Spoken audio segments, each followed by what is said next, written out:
আসসালামু আলাইকুম প্রিয় শিক্ষার্থী, আজকের এই পর্বে আমরা তৃতীয় অধ্যায় টাইপ 6 এর কোশ্চেন আলোচনা করব। তো দেখো আমাদের টাইপ 6 এর বিষয়টা হচ্ছে কি পৃথিবীর গতি। তো পৃথিবীর গতি এই টপিক থেকে দেখো আমাদের কি কোশ্চেন আসছে আমরা একটু দেখি। প্রথমত আমাদের 186 নম্বর কোশ্চেনটা বলতেছে পৃথিবীর গতি কয় প্রকার। আচ্ছা, আমরা জানি যে পৃথিবীতে মূলত গতি হচ্ছে দুই প্রকার। কত প্রকার? দুই প্রকার। একটা হচ্ছে আহ্নিক গতি আর একটা হচ্ছে কি বার্ষিক গতি। তাহলে কি পৃথিবীর গতি হচ্ছে দুই প্রকার। আচ্ছা, এরপরে পরবর্তী কোশ্চেনটা বলতেছে যে কলকাতা ও লন্ডনের স্থানীয় সময় পার্থক্য রয়েছে। তো আমরা জানি যে কলকাতা ও লন্ডনের স্থানীয় সময় পার্থক্য রয়েছে। পৃথিবীর কোন অবস্থার কারণে এটি হচ্ছে? বলতেছে পৃথিবীর কোন অবস্থার কারণে। তো আমরা জানি যে পৃথিবীর কোন অবস্থানের কারণে, বার্ষিক গতির, আহ্নিক গতির, স্থিরতার নাকি ঋতু পরিবর্তনের। তো আমরা জানি যে এটা হচ্ছে মূলত আহ্নিক গতির কারণে। কি দেখো যে আহ্নিক গতির কারণে এই যে তাপ মানে আমাদের স্থানীয় সময় যে পার্থক্যটা হয়ে থাকে। তো আহ্নিক গতিটা কেমন?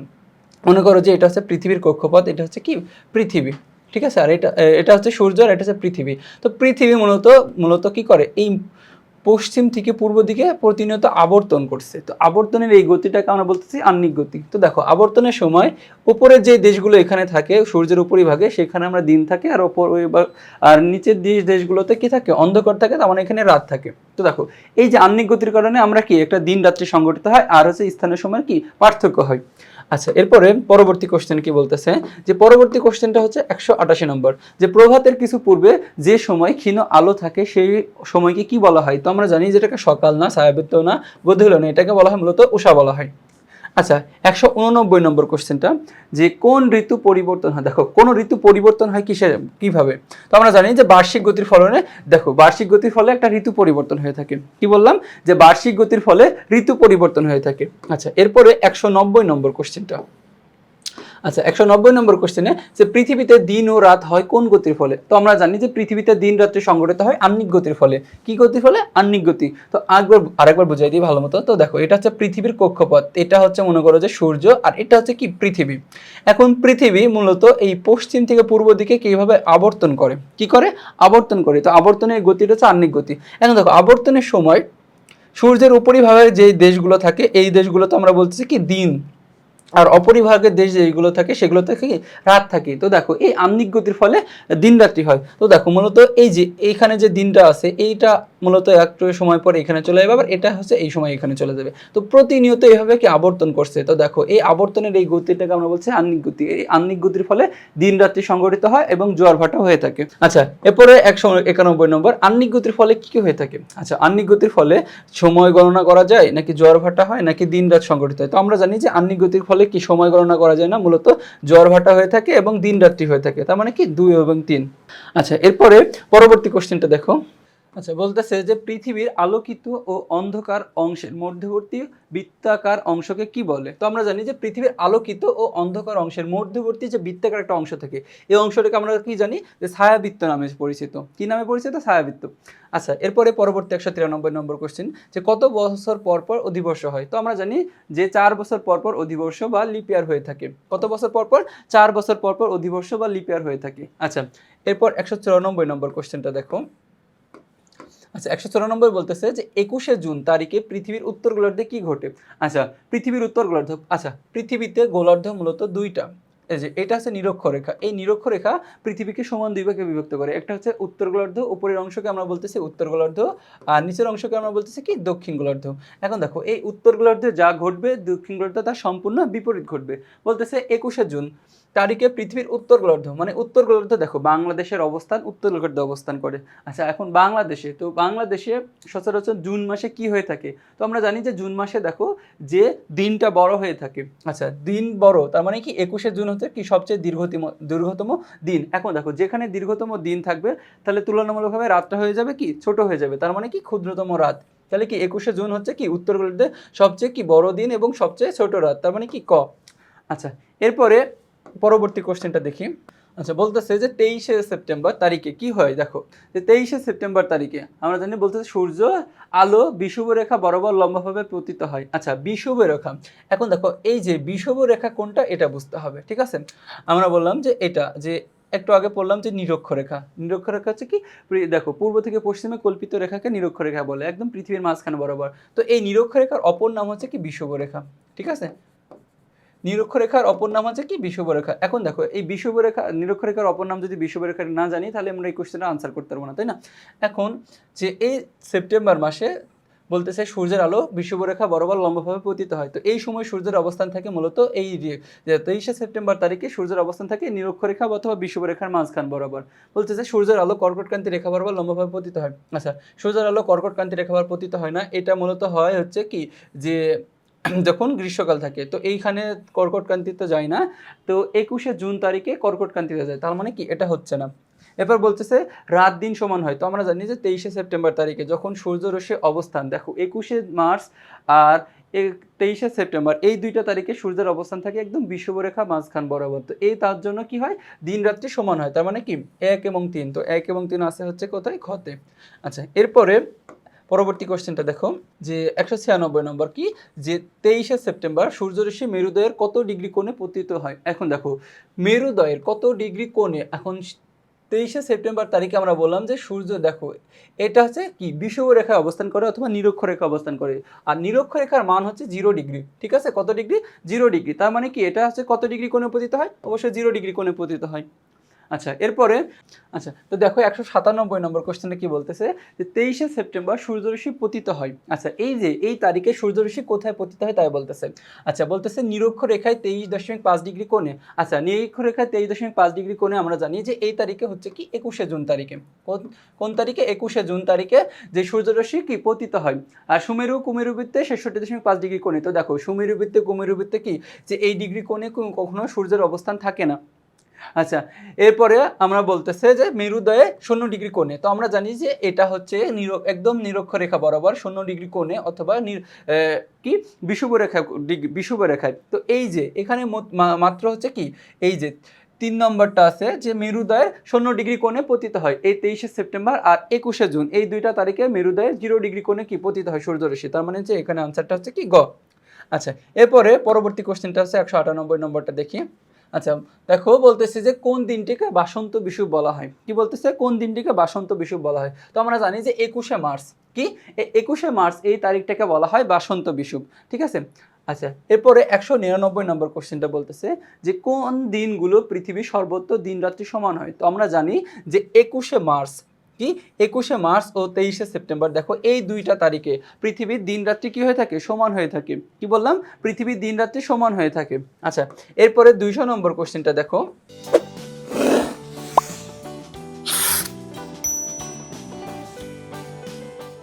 যে 200 নম্বর কোশ্চেনে বলতেছে কত তারিখে সূর্যের উত্তরায়ণের শেষ দিন। কি বলতেছে যে কত তারিখ সূর্যের উত্তরায়ণের শেষ দিন। আমরা জানি যে 21শে জুন হচ্ছে সূর্যের উত্তরায়ণের শেষ দিন। কি 21শে জুন এই তারিখে সূর্যের উত্তরায়ণের শেষ দিন। দেখো এই উত্তরায়ণ থেকে সূর্যের 21শে জুনের পর আস্তে আস্তে সূর্য দক্ষিণায়নের দিকে হেলতে থাকে। আচ্ছা, এরপরে 201 নম্বর বলতেছে কত তারিখ দক্ষিণ গোলার্ধে সবচেয়ে ছোট, দেখো সবচেয়ে ছোট দিন সবচেয়ে ছোট হয়। এখন বুঝতে হবে যে কত তারিখে দক্ষিণ গোলার্ধে সবচেয়ে দিন মানে দিনটা সবচেয়ে ছোট হয়। এখন দেখো দিন যেখানে ছোট, দক্ষিণ গোলার্ধে যেখানে দিন ছোট, তার মানে উত্তর গোলার্ধের দিনটা সবচেয়ে বড় হবে। কি হবে, দিন বড় হবে। তার মানে কি 21শে জুন, দেখো 21শে জুন আমাদের উত্তর গোলার্ধের সবচেয়ে বড় দিন, তাহলে ওই যে দক্ষিণ গোলার্ধ হয়ে যাবে সবচেয়ে কি 21শে জুন হয়ে যাবে সবচেয়ে তাদের ছোট দিন। মানে কি বিপরীত, দক্ষিণ গোলার্ধ উত্তর গোলার্ধের বিপরীত হয়ে যাবে। আচ্ছা, এরপরে পরবর্তী কোশ্চেনটা কি বলতেছে যে কত তারিখ দক্ষিণ গোলার্ধের সবচেয়ে বড় মানে দিন বড় হবে। এখন দেখো আমাদের দিকে সবচেয়ে ছোট দিন কোনটা, আমরা জানি যে আমাদের উত্তর গোলার্ধের সবচেয়ে ছোট দিন হচ্ছে 22শে ডিসেম্বর। কি বললাম, 22শে ডিসেম্বর আমাদের হচ্ছে উত্তর গোলার্ধের সবচেয়ে কি ছোট দিন। তাহলে আমাদের দিকে যেটা ছোট দিন সেটা দক্ষিণ গোলার্ধের সম্পূর্ণ সেটা হচ্ছে বিপরীত হয়ে যায়, কি হবে, বড় দিন হয়ে যাবে। তার মানে কি 22শে ডিসেম্বর হচ্ছে কি দক্ষিণ গোলার্ধের সবচেয়ে বড় দিন।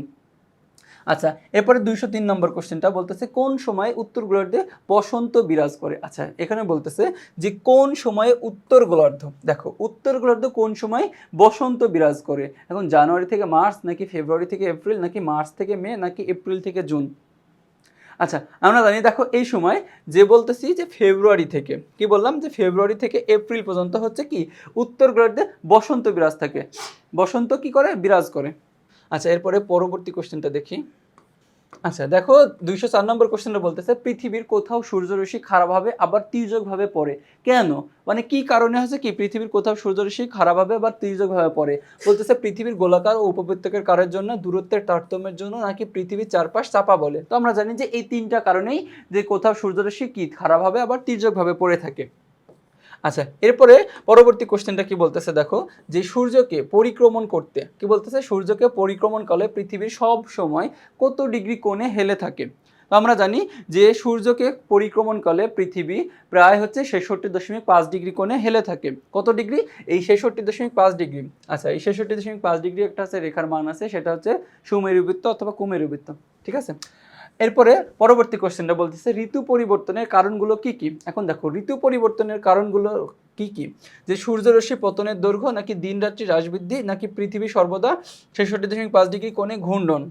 আচ্ছা ঋতু পরিবর্তনের কারণগুলো দেখো, এই ঋতু পরিবর্তনের কারণগুলো হচ্ছে মূলত কি বলতেছে, যে সূর্যরশ্মির পতনের দৈর্ঘ্যের কারণে দিন রাত্রি হ্রাস বৃদ্ধি, আর হচ্ছে পৃথিবী সর্বদা 66.5 ডিগ্রি কোণে হেলে। আচ্ছা এরপরে পরবর্তী কোশ্চেনটা দেখো, যে 207 নম্বর, যে যখন সূর্য পৃথিবীর নিকটতম স্থানে থাকে তখন তাকে কি বলে। এখন দেখো আমরা বলতেছি যে পৃথিবী যখন সূর্য পৃথিবীর নিকটতম স্থানে থাকে তখন বলা হয় অনুসূর। ঠিক আছে, কি বললাম? অনুসূর বলে। দেখো যে পৃথিবী সূর্য যখন একদম পৃথিবীর নিকটতম স্থানে অবস্থান করে তখন তাকে অনুসূর বলে। আর সূর্য যখন একদম পৃথিবীর দেখো যে সূর্য যখন পৃথিবীর দূরে অবস্থান করে তখন তাকে অপসূর বলে। দেখো যে জুন মাসের কি বললাম, জুনের 1 থেকে 4 তারিখে সূর্য পৃথিবীর কাছে অবস্থান করে সূর্যের, তার জন্য এটাকে আমরা বলতেছি জুনের 1 থেকে 4 তারিখ হচ্ছে কি অনুসূর। আচ্ছা এরপরে 208 নম্বর কোশ্চেনটা কি বলতেছে, যে জুলাই মাসের 1 থেকে 4 তারিখে পর্যন্ত দেখো জুলাই মাসের কি বলতেছে, যে জুলাই মাসের 1 থেকে 4 তারিখ পর্যন্ত পৃথিবী ও সূর্যের অবস্থানকে কি বলা হয়। এখন দেখুন যে আমরা জানি যে এইটাকে বলা হয় অপসূর, কারণ এই জুলাই মাসের 1 থেকে 4 তারিখে কি বললাম, জুলাই মাসের 1 থেকে 4 তারিখে সূর্য পৃথিবীর একদম কাছে অবস্থান করে। কি বললাম, যে সূর্যের কাছে পৃথিবী অবস্থান করে, তার জন্য এটাকে আমরা বলি অপসূর বলি। আচ্ছা এরপরে পরবর্তী কোশ্চেন বলতেছে সঞ্জয় বিশ্বের বিভিন্ন স্থান ভ্রমণ করেছে কিন্তু তার দেখা একটি অঞ্চলে সূর্যকিরণ সারা বছর তীব্র ছিল, এই অঞ্চলটি কি। এখন দেখো আমরা জানি যে নিরক্ষীয় বা কি, এই নিরক্ষীয় অঞ্চলে কি বললাম, যে নিরক্ষীয় অঞ্চল কোনগুলো একটু বুঝতে হবে তোমাকে। যে নিরক্ষীয় অঞ্চলে আমরা জানি যে নিরক্ষীয় অঞ্চলে সূর্য সারা বছর কি তির্যকভাবে কিরণ দিয়ে থাকে, মানে কি যে তারা সারা বছর যে কিরণ দেয়। আচ্ছা নিরক্ষীয় অঞ্চল বলতে বোঝাইতেছে যে এই নিরক্ষ রেখা, দেখো এই নিরক্ষ রেখার আশেপাশে যে দেশগুলো, কি বললাম নিরক্ষ রেখার আশেপাশে দেশগুলো, এগুলো আমরা বলতেছি কি নিরক্ষীয় অঞ্চল। তো দেখো এইখানে সূর্যরশ্মি সারা বছর কি এই তীব্র ছিল, মানে কি একদম খারাপভাবে সূর্য কিরণ দেয়। আচ্ছা এরপরে 210 নম্বর, বাংলাদেশ কোন গোলার্ধে অবস্থিত। তো আমরা জানি যে বাংলাদেশ হচ্ছে কি, দেখো বাংলাদেশের উপর দিয়ে একটা রেখা গেছে, এই রেখাটা হচ্ছে কর্কটক্রান্তি রেখা, এই রেখাটার মান হচ্ছে 23.5 ডিগ্রি উত্তর দিকে। এখন কর্কটক্রান্তি রেখার সংজ্ঞা আছে নিরক্ষ রেখা থেকে 23.5 ডিগ্রি উত্তরের রেখাকে কর্কটক্রান্তি রেখা বলে। এখন দেখো যেহেতু উত্তর দিকে অবস্থান করছে তাহলে অবশ্যই সেটা উত্তর গোলার্ধে, তাহলে কি বাংলাদেশের অবস্থানও ঠিক সেইভাবে উত্তর গোলার্ধে। ঠিক আছে, তার মানে কি ক আনসার। আচ্ছা পরবর্তী কোশ্চেনটা হচ্ছে 211 নম্বর, যে পৃথিবী উপবৃত্তাকার পথে পরিক্রমণ করার কারণে কি হয়ে থাকে। দেখো উপবৃত্তাকার কক্ষপথে পরিক্রমণ করার কারণে কি হয়ে থাকে, ঋতু পরিবর্তন হয়, দিন রাত সংঘটিত হয়, নাকি দিন রাত্রির দৈর্ঘ্যের তারতম্য ঘটে। আচ্ছা আমরা জানি যে দেখো যে পৃথিবীর উপবৃত্তাকার কক্ষপথে পরিক্রমণ করে। এখন দেখো এই পরিক্রমণ কোনটার সাথে জড়িত, আমরা জানি পরিক্রমণটা মূলত বার্ষিক গতির সাথে জড়িত। কি বার্ষিক গতি। এখন দেখো বার্ষিক গতি হচ্ছে কি জিনিসটা একটু বলি। এখন দেখো বার্ষিক গতি বুঝতে হলে মনে করো যে এটা হচ্ছে পৃথিবীর কক্ষপথ, এটা হচ্ছে সূর্য, আর এটা মনে করো যে পৃথিবী। ঠিক আছে, তো এটা পৃথিবী। এখন পৃথিবী আগে আহ্নিক গতিটা বোঝায়, যে পৃথিবী মূলত এই পশ্চিম থেকে দেখো এই পশ্চিম থেকে পূর্ব দিকে প্রতিনিয়ত কি করে আবর্তন করে। এখন দেখো যে আবর্তনের সময় যারা যেই দেশগুলো উপরে থাকে সেটা দিন, নিচে হচ্ছে কি রাত, তার মানে কি আহ্নিক গতির ফলে দিন রাত্রি হয়। এখন দেখো মূলত যে পৃথিবী একটা স্থানে এইভাবে প্রতিদিন আবর্তন করে এমন না, পৃথিবী প্রতিনিয়ত দেখো এইটা হচ্ছে নির্দিষ্ট একটা জায়গা, মনে করো যে এইখান থেকে এমনভাবে পরিক্রমণ করতে করতে করতে প্রতিটা দিন পরিক্রমণ করতে করতে করতে করতে আবার এই সময় যখন আসে এটাকে আমরা বলতেছি কি 1 সৌর বছর। কি বলতেছি 1 সৌর বছর। তো দেখো এর ফলে কি কি হয়, ঋতু পরিবর্তন হয়ে থাকে এবং দিন রাত্রি কি তারতম্য হয়ে থাকে। এখন দেখো যে ঋতু পরিবর্তনের ফলে আমরা দেখি কোথাও ছোট দিন হয়ে যায়, কোথাও বড় দিন হয়ে যায়। ঠিক আছে, তার মানে হচ্ছে 1 এবং 3 খ। আচ্ছা, এরপরে পরবর্তী প্রশ্নটা কি বলতেছে যে 212 নম্বর কোশ্চেনটা, যে পৃথিবীর বার্ষিক গতির ফলে, আচ্ছা বার্ষিক গতির ফলে কি হয়, দিন রাত্রি হ্রাস বৃদ্ধি হয় নাকি ঋতু পরিবর্তন ঘটে না দিন রাত্রি সংঘটিত হয়? এখন দেখো দিন রাত্রি সংঘটিত হয় পৃথিবীর আহ্নিক গতির ফলে, আর দিন রাত্রি হ্রাস বৃদ্ধি ঘটে বার্ষিক গতির ফলে, আর ঋতু পরিবর্তন হয়। তার মানে কি 1 এবং 2।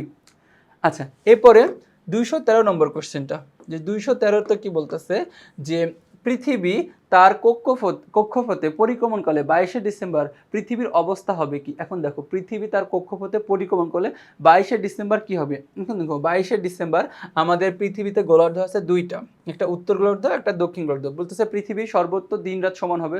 অবশ্যই পৃথিবীর দিন রাত্রি সমান হবে না। 21শে মার্চ আর 23শে সেপ্টেম্বর, দেখো এই দুইটা তারিখে কি বললাম, এই দুইটা তারিখে শুধু পৃথিবীতে দিন রাত্রি সমান হয়ে থাকে, আর বাকি দিনগুলোতে হচ্ছে কি মানে কি গোলার্ধ অনুযায়ী চেঞ্জ হয়। বলতেছে দক্ষিণ গোলার্ধে দিন বড় ও রাত ছোট হবে। এখন দেখো দক্ষিণ গোলার্ধ মানে কি নিচের দিকে, ঠিক আছে, দক্ষিণ গোলার্ধে দিন বড় হয়ে যাবে। আমাদের গোলার্ধে কি থাকবে, আমাদের উত্তর গোলার্ধ, দেখো আমাদের উত্তর গোলার্ধে থাকবে হচ্ছে কি দিন ছোট থাকবে আর রাত বড় থাকবে। এখন দেখো আমাদের গোলার্ধে যদি দিন ছোট হয়ে যায় তাহলে অপর গোলার্ধে দিন বড় হবে এবং রাত ছোট হবে, তাহলে অবশ্যই এটা হচ্ছে।